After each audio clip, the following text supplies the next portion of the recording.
इन्हीं मनु जी महाराज की 3 कन्याएं हुई, आकुति, देवहूति और प्रसूति। इनके 2 पुत्र हुए, प्रियव्रत और उत्तानपाद।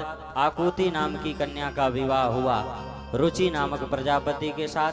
प्रसूति नामक कन्या का विवाह हुआ दक्ष प्रजापति जी महाराज के साथ। और देवहूति का विवाह हुआ कर्दम जी महाराज के साथ, जिनसे श्री कपिल मुनि प्रकट हुए। और आकुति नामक कन्या रुचि नामक प्रजापति से स्वयं श्री यज्ञ नारायण प्रकट हुए, जिनकी पत्नी थी दक्षिणा।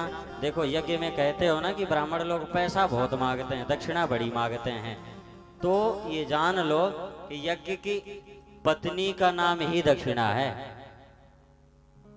अब बताओ, कोई भी धार्मिक कार्य बिना पत्नी के संभव है?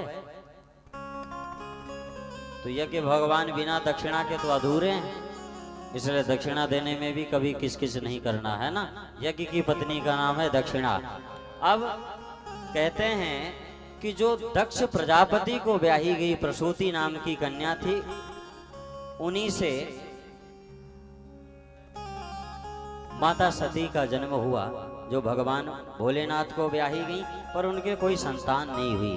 परीक्षित जी महाराज ने कहा सुखदेव जी से कि गुरुदेव, ऐसा क्यों, उनके कोई संतान क्यों नहीं हुई? अरे बोले,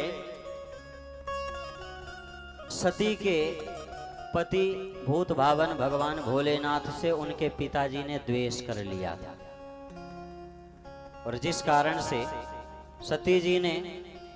सती जी का शरीर जल्द ही समाप्त हो गया था।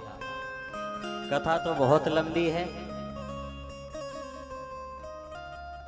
पर फिर भी प्रयास करते हैं। अभी आप लोग धैर्य बनाए रखें, इतनी जल्दी कोई आया भी नहीं है। देखो भैया, ऐसा है कि लेट आए हो तो लेट जाना पड़ेगा, समय से आओ तो फिर समय से छोड़ दिया जाए।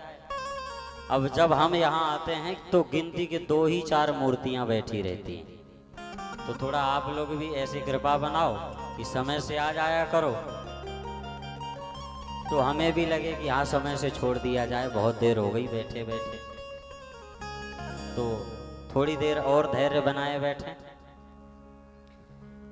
परीक्षित जी महाराज ने कहा कि गुरुवर, दक्ष प्रजापति ने अपने दामाद भोलेनाथ से द्वेष क्यों किया?